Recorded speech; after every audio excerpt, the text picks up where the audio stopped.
The usual buzz of Hartsfield-Jackson International Airport echoed through Terminal A as I, Officer Emma Rodriguez, adjusted the radio on my uniform. Beside me, my loyal partner Rex maintained his characteristic alert posture, his amber eyes methodically scanning the crowd of passengers moving like a human tide. It was 2:47 in the afternoon, and until then, it had been just another routine day for our K-9 unit duo. The first sign that something was amiss came when Rex stopped abruptly, his ears perking up in alert. I knew every nuance of my partner's behavior, and that sudden change in his body language made my heart race. Through years of working together, I had learned to trust the Belgian Malinois' instincts as if they were my own. Rex's attention locked onto a man in his 40s wearing a navy business suit, carrying a black backpack over his shoulder. The stranger moved with purpose through the terminal, but something about him had triggered Rex's interest. I watched as my partner's posture stiffened, his nose working overtime. "Rex, steady," I commanded softly, but the dog didn't respond, a first in our 5 years together. Instead, he started moving deliberately toward the businessman, his body language shifting from alert to intensely focused.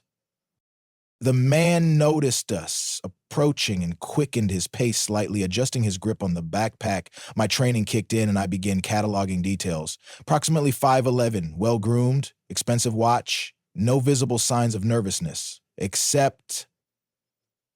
There, a slight twitch in his left hand. As he glanced at his boarding pass, "Sir," I called out, my voice carrying the authority of my badge, "could you please stop for a moment?" The stranger turned, his face a mask of professional annoyance. "Is there a problem, officer? I have a flight to catch." Before I could respond, Rex let out a low growl, not his usual alert signal, but something deeper, more urgent. The man took a half step backward, his knuckles whitening around the backpack strap. "It's just a routine check, sir," I said, maintaining my calm demeanor while my mind raced. In 5 years of service, Rex had never disobeyed a direct command, never shown this level of fixation without cause. But making a scene in a busy airport terminal without probable cause could cost me my badge. The businessman glanced at his watch, then at the security checkpoint ahead. "Look, officer, I understand you're doing your job, but I'm going to miss my flight. I've got nothing in here but my laptop and some business papers." I felt the weight of the moment pressing down on me. Around us, other travelers were beginning to take notice, some slowing their pace to watch the scene unfold. I could already imagine my supervisor's voice. "Rodriguez, we can't stop every passenger your dog takes an interest in." But Rex wasn't backing down. His eyes remained locked on the backpack, his body tense with purpose. I had learned to read my partner like a book, and everything in his posture screamed that this wasn't a false alarm. The man started to step away, his movements deliberately casual. "If there's nothing else..." Rex's reaction was immediate and unprecedented. He moved forward, positioning himself directly in the stranger's path, his training warring with his instinct to act. I saw something flicker across the man's face, just for a moment, but long enough. Fear. "Sir, I'm going to need you to remain where you are," I said, my hand moving to my radio. Around us, the terminal's usual chaos seemed to fade into the background, leaving only the rising tension between officer, dog, and businessman. The stranger's face hardened, his eyes darting between me, Rex, and the nearest exit. I recognized that look. It was the same one I'd seen countless times just before a suspect bolted. As if reading my thoughts, Rex's muscles coiled, ready. The game of cat and mouse was about to begin, and I had to make a decision. Trust my partner's instincts and risk my career, or let the man walk and risk something far worse. The businessman took another step back, and Rex's growl deepened. In that moment, I made my choice. Whatever was in that backpack, my partner was willing to risk our perfect record to stop it. Now I had to trust that Rex, as always, knew something I didn't. "Central, this is Officer Rodriguez," I spoke into my radio, eyes locked on the increasingly agitated stranger. "I'm going to need backup at Terminal A main concourse." The man's face changed in an instant, and I knew whatever was in that backpack, it was worth running for. As if confirming my thoughts, he suddenly turned and bolted into the crowd, clutching his bag like his life depended on it. Rex looked up at me, waiting for the command that would unleash 5 years of training. I nodded, my decision made. "Go get him, boy." And with that, the chase was on. As I sprinted after Rex through the crowded terminal, my mind flashed back to our first meeting at the Atlanta Police Department K-9 Training Center. It had been a crisp autumn morning, much like today, when Lieutenant Ramirez had introduced me to the young Belgian Malinois who would become my partner. "He's different, Rodriguez," Ramirez had said, watching the lean shepherd-type dog sitting at perfect attention. "Most handlers can't keep up with the Malinois. They've got twice the energy of a German shepherd and 3 times the attitude. But something tells me you two are going to be a perfect match." The memory blurred as I ducked around a family with rolling suitcases, keeping my eyes locked on Rex's tail weaving through the crowd ahead. The businessman was good. He knew exactly how to use the terminal's chaos to his advantage. But Rex was better. "Excuse me, police," I called out, watching as travelers pressed themselves against the walls.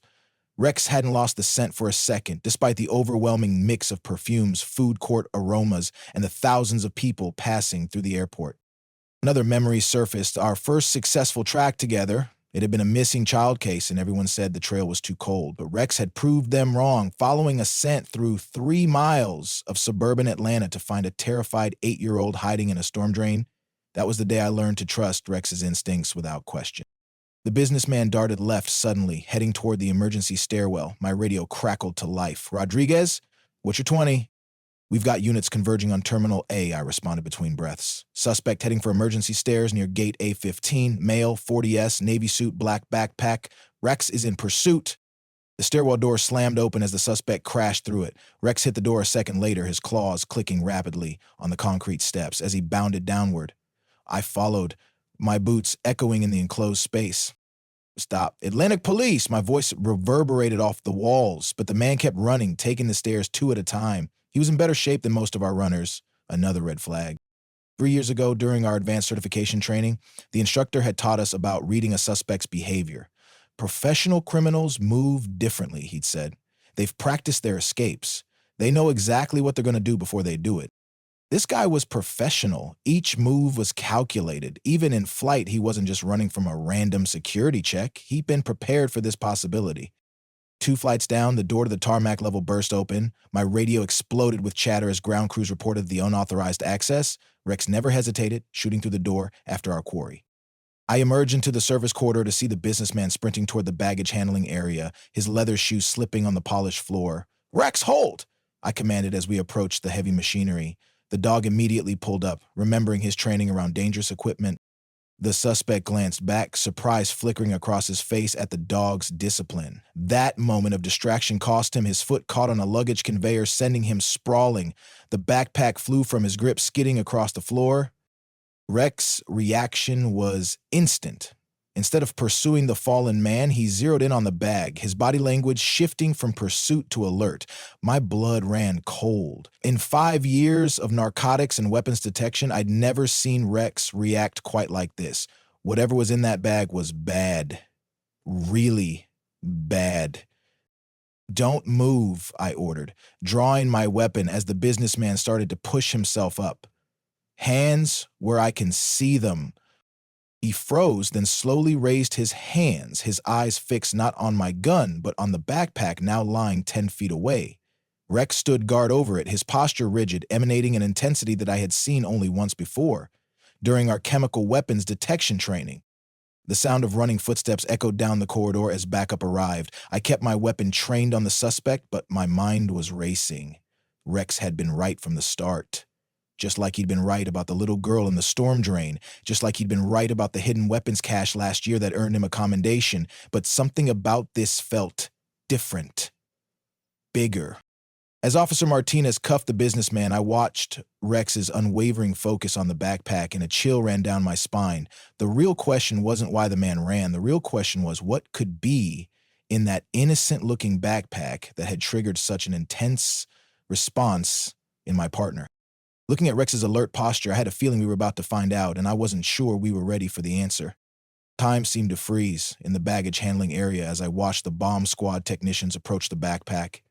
Rex hadn't moved from his position, his eyes fixed on the target even as other K-9 units arrived on scene.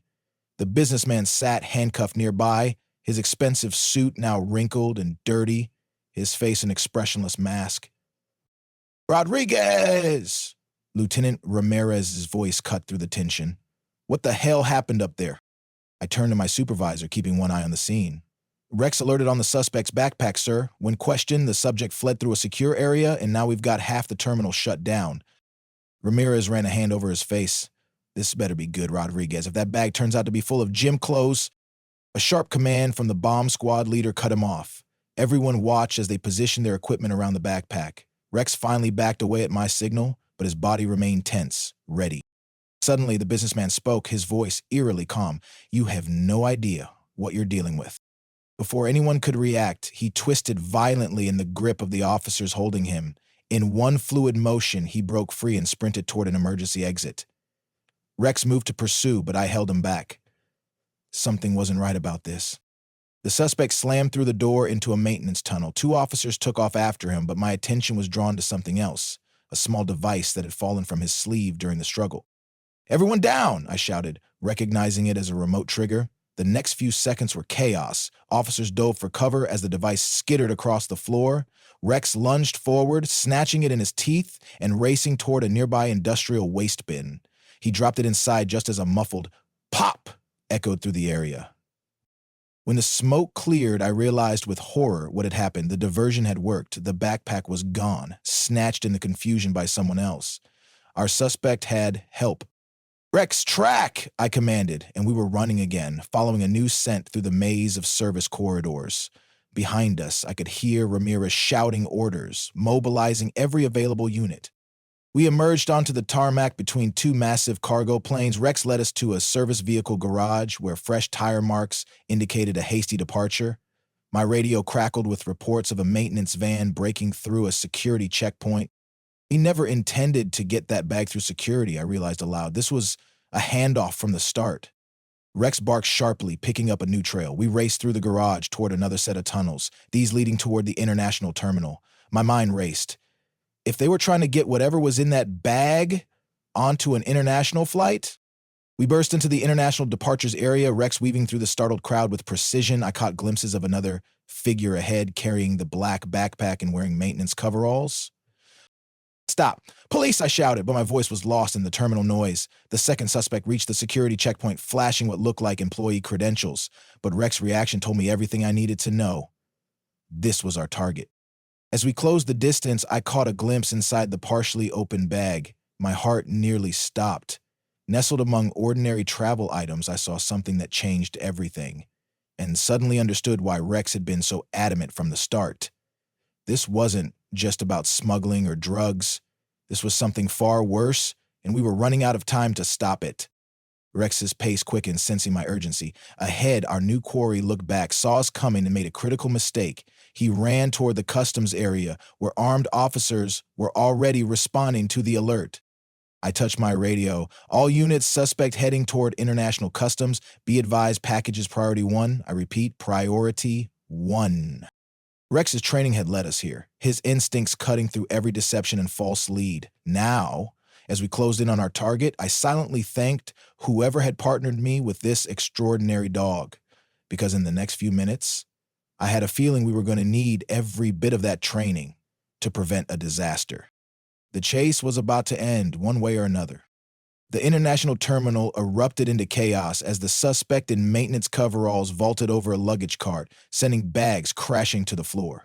I watched in horror as he pulled something from his pocket, a small aerosol can that made my blood run cold. "Everyone back!" I shouted, my training kicking in. "Clear the area!" Rex tracked the suspect's every move but maintained his distance, exactly as he'd been trained for chemical threats. Around us, travelers scattered, creating a buffer zone between the fugitive and the growing circle of responding officers. My radio crackled. "Rodriguez, TSA confirms the first suspect's credentials were high-level fakes. CIA is involved now. Whatever's in that bag." "I know what it is," I cut in, my eyes fixed on the backpack. "And if I'm right, we've got about 10 minutes before this goes from bad to catastrophic." The suspect backed toward the windows overlooking the tarmac, holding the aerosol can out like a shield. "Stay back," he shouted, his accent distinctly Eastern European. "One step closer and I release it." My mind raced back to our chemical weapons training. Rex had excelled at detecting trace amounts of deadly substances, but this was different. This was active threat containment, and one wrong move could expose hundreds of people. "Sir, you need to think about what you're doing," I said, keeping my voice steady. "This terminal is already locked down. There's nowhere to go." A thin smile crossed the man's face. You think this is about escape? He nodded toward the massive windows. Look outside. Count the planes. Calculate the wind patterns. One small release here. I felt a chill run down my spine as I realized the full scope of his plan. This wasn't just about smuggling a weapon. It was about weaponizing the entire airport. Rex's ears twitched and I saw his muscles tense. He was picking up on something I couldn't detect. In that moment, I made a decision to trust my partner completely. Now, Rex, I shouted. The Malinois launched into action with a speed that took even me by surprise. He darted forward, not toward the suspect, but toward the aerosol can. His jaws clamped down on the man's wrist, applying just enough pressure to force him to drop the canister without breaking the skin. The suspect cried out in shock, stumbling backward. I seized the opportunity, tackling him to the ground as the aerosol can clattered harmlessly across the floor. Suspect neutralized, I called out, securing the man's hands behind his back. Hazardous material contained. As backup swarmed in, securing the area and the dangerous cargo, I looked over at Rex. He sat at perfect attention, his amber eyes fixed on me, waiting for the next command. In that moment, I felt a surge of pride and gratitude so strong it almost overwhelmed me. Good boy, Rex, I said softly, reaching out to scratch behind his ears. You did it. You saved us all. Hours later, as the full story unfolded in debriefings and press conferences, I learned just how close we had come to disaster. The backpack had contained a sophisticated dispersal device for a newly developed nerve agent. If released, it could have contaminated not just the terminal, but potentially spread to multiple international flights, causing a global catastrophe. Rex's keen nose and unwavering determination had been the key to uncovering the plot.